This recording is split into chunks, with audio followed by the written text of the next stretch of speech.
Assalamualaikum warahmatullahi wabarakatuh. Perkenalkan, nama saya Evita Lutfia Munfarida dengan nomor NIM 0404022170 dari Prodi Pengembangan Masyarakat Islam, Fakultas Dakwah dan Komunikasi. Pada video kali ini saya akan sedikit menjelaskan mengenai fleksibilitas dalam berdakwah. Fleksibilitas dalam Kamus Besar Bahasa Indonesia memiliki arti kelenturan, penyesuaian diri secara mudah dan cepat, keluasan, ketidakcanggungan.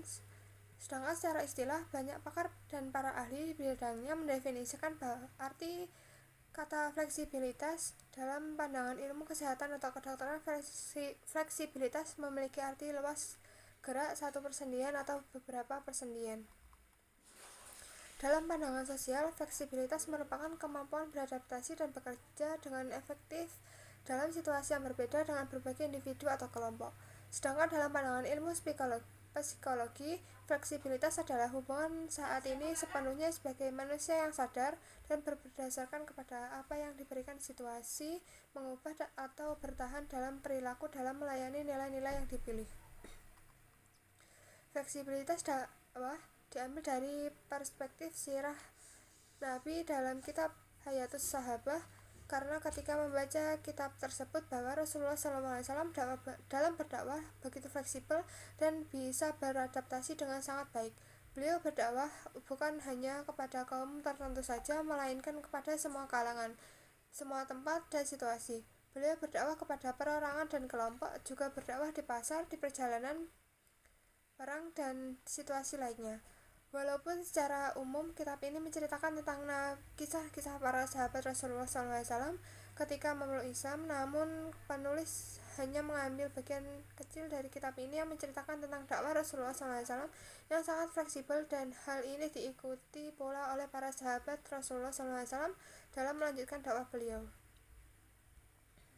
Abu Bakar merupakan sahabat Nabi yang pertama kali masuk Islam. Beliau juga merupakan teman dekat Nabi ketika zaman jahiliyah, sehingga Abu Bakar sangat mengenal sifat jujur beliau, sifat amanah beliau, watak beliau yang sangat baik, dan kemuliaan akhlak Rasulullah SAW yang tidak mungkin berbicara bohong tentang makhluk, apalagi tentang Sang Pencipta.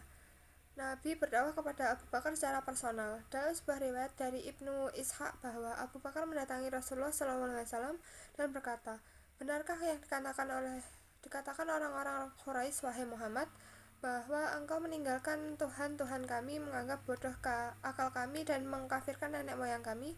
Maka Rasulullah SAW bersabda, "Ya, sesungguhnya aku adalah utusan Allah dan juga nabinya. Dia telah mengutusku untuk menyampaikan risalah darinya dan mengajakmu beriman kepada Allah dengan kebenaran. Demi Allah, sesungguhnya hal ini benar adanya, wahai Abu Bakar. Aku mengajakmu agar beriman kepada Allah semata, tidak ada setuju baginya, juga agar kamu tidak menyembah selain Dia, dan agar kamu senantiasa taat kepadanya." Kemudian Abu Bakar masuk Islam. Dari kisah tersebut dapat mengambil pelajaran bahwa dalam berdakwah, seorang dai harus dikenal baik oleh orang yang akan didakwahi agar tiada keraguan dalam orang tersebut untuk masuk Islam, sebagaimana Abu Bakar yang merupakan sahabat dekat Rasulullah yang mengenal Rasulullah dengan baik. Selain Abu Bakar, masih banyak lagi para sahabat Rasulullah yang Rasulullah dakwahi secara personal ataupun perorangan. Di antaranya yaitu Umar bin Khattab, Utsman bin Affan, Ali bin Abi Thalib, Amr bin Abbasah, Khalid bin Sa'id, dan sebagainya. Dari semua sahabat tersebut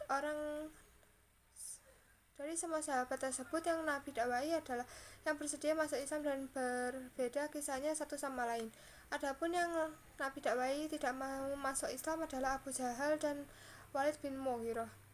Tujuan dakwah bukan untuk mendapat harta, meraih kedudukan dan kehormatan, ataupun pujian dari orang lain, melainkan benar-benar untuk menyiarkan dan mengajak umat manusia untuk taat kepada Allah. Dan juga dalam dakwah banyak cobaan yang akan dihadapi, tapi Rasulullah memberi contoh kepada kita agar selalu tegar dan kuat. Selain itu, dakwah tidak bersifat memaksa, melainkan cukup membawa kabar gembira dan juga memberi peringatan. Sekian yang dapat saya sampaikan. Bila ada kurang lebihnya saya mohon maaf. Wassalamualaikum warahmatullahi wabarakatuh.